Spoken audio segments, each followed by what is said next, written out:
সময় তেল ভরেছি, তেল ভরলে আমি এবার হাটায় নিয়ে যেতে গেছি, দেখি ওখানে বন্ধ হয়ে যাচ্ছে তেল গাড়ি।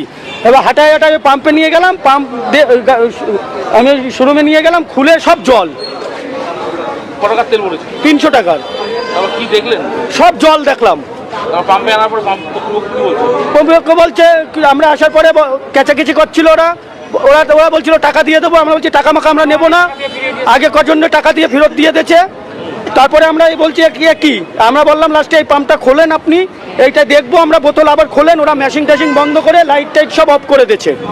দিয়ে এখন কি করছেন পাম্পে? এখন পাম্পে আমরা আইছে জল, তো আমরা কি করব? গাড়ি তো নষ্ট হয়ে যাবে। গ্যারেজে গাড়ি রয়েছে, দেখে আসেন, গ্যারেজে ফেলে এখন 4-5 হাজার টাকা গাড়ির পিছনে খরচা। কি চাইছেন আপনারা?